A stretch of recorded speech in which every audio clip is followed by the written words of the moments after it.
Крымский мост под угрозой, страйк на границе скоро закончится, а скифское золото возвращается в Украину. Обо всем этом расскажу подробнее в эфире «Нехта». Самое важное и интересные новости. Заложники Хамас, вероятно, скоро будут освобождены. Есть определенные договоренности. Я рекомендую подождать, пока все не будет окончательно оформлено. Единицы не оформлены, это не сделано. Я говорю это потому, что, возможно, это будет долгий путь. Я надеюсь, что этого не будет, но это может быть. Новый президент Аргентины заставляет нервничать остальных лидеров региона. Что не так? В чем причина? Я не обязан любить президента Чили, Аргентины, Венесуэлы. Он не должен быть моим другом. Он должен быть президентом своей страны. А я должен быть президентом своей. Количество обстрелов увеличивается. Россияне придумали новую тактику ведения боевых действий. Так как мы знаем информацию, что все-таки Владимир Путин, президент России, дал команду до Нового года, до конца 2023-го занять Авдеевку. Спасибо, что смотрите, спасибо за доверие. Не забывайте ставить лайки, не забывайте оставлять комментарии, не забывайте подписываться на канал. Это очень важно, нужно, чтобы нас становилось больше. Поехали.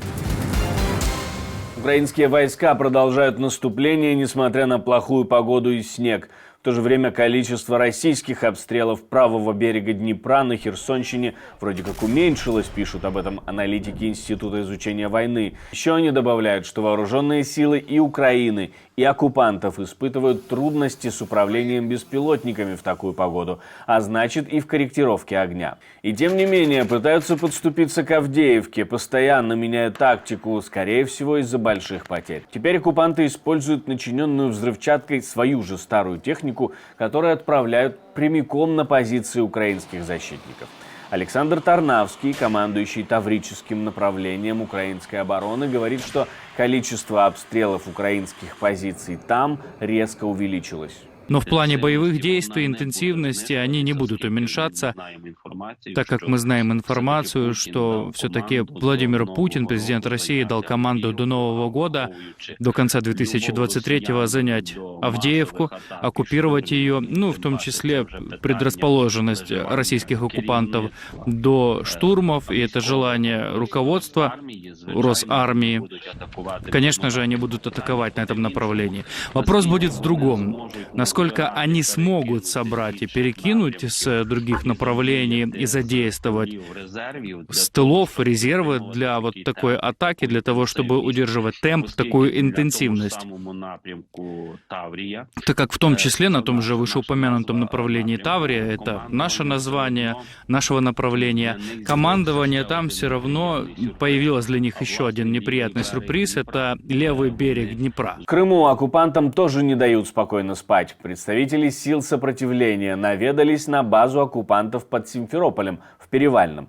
Это уже вторая операция партизан на этом объекте. Они пишут об этом на своей страничке. Но не только они. Представители украинской разведки публикуют интригующие видео с Крымским мостом.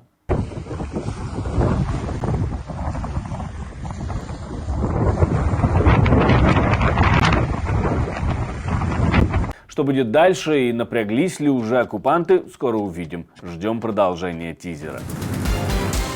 Выход из ситуации на границе Польши и Украины и Словакии и Украины подсказали в Ассоциации перевозчиков Украины.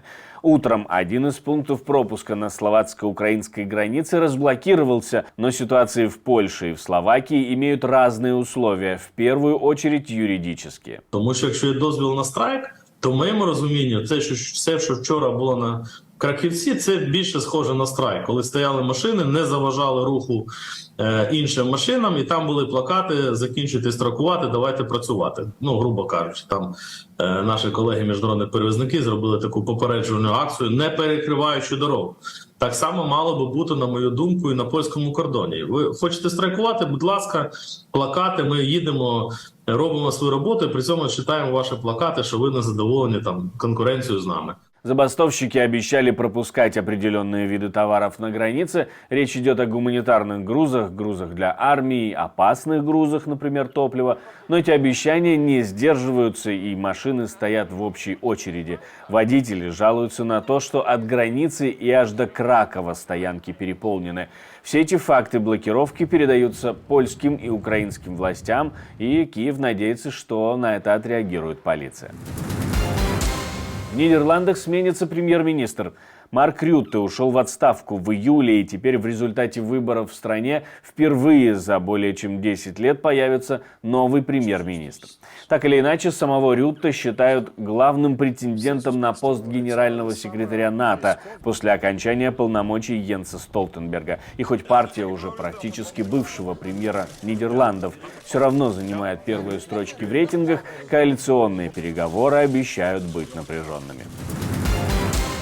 Европарламент открывает офис в Киеве. Сделает это для усиления поддержки украинского парламента по просьбе высокопоставленных чиновников украинской власти и самого президента.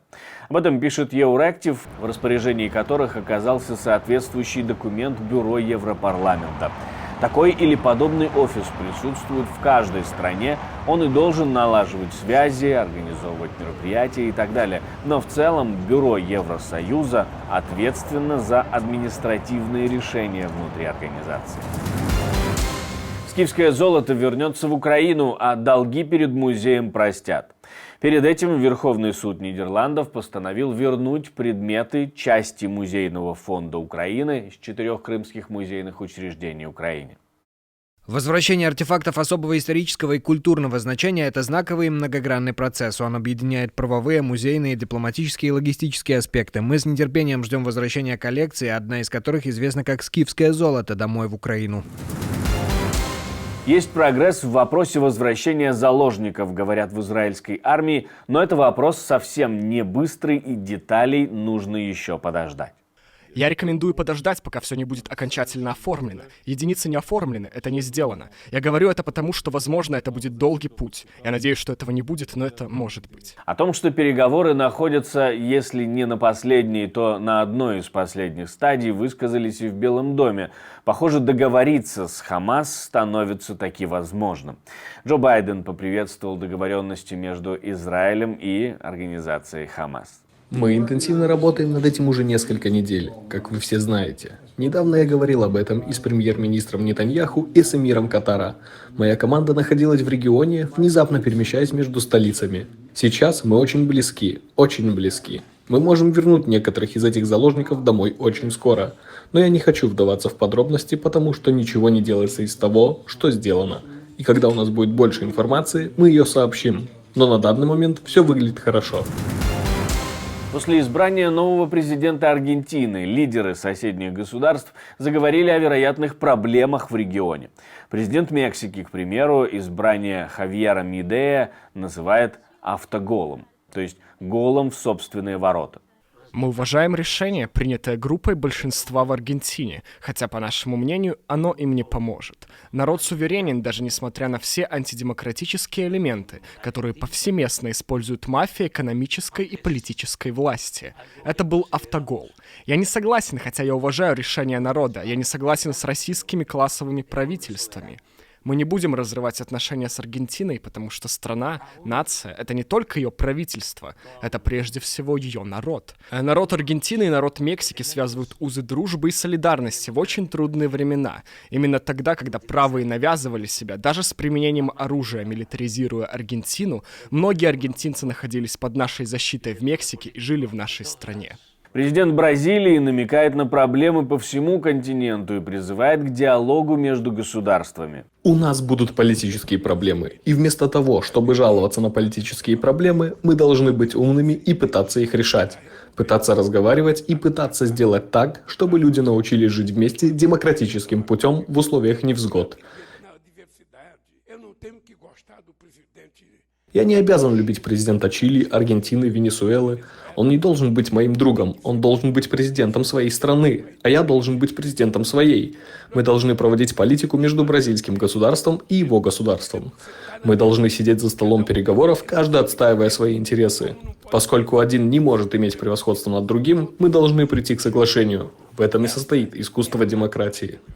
На самом деле, многие издания писали о победившем на выборах в Аргентине Хавьере Милее мало приятного, в основном акцентируя на его праворадикальности. Кто-то называет его анархокапиталистом, а кто-то экономистом с бензопилой.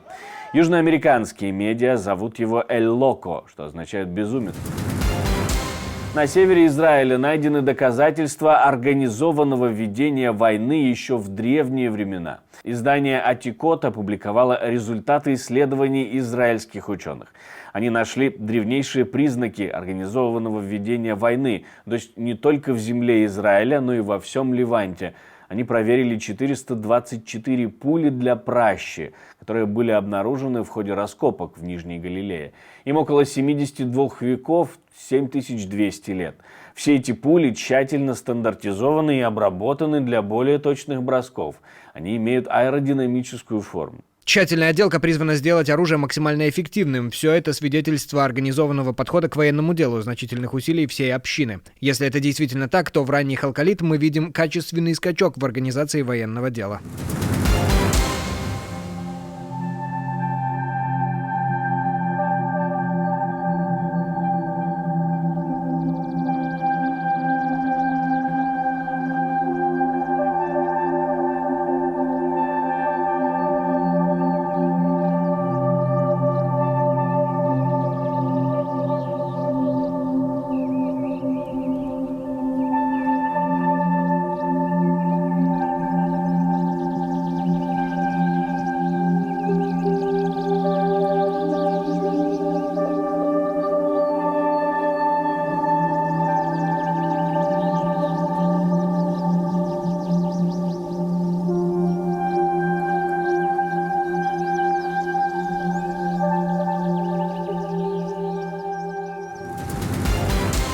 Спасибо, что смотрите, спасибо за доверие, жду ваших лайков, репостов и комментариев. Как обычно, интересно и важно нам знать, что вы думаете на самом деле.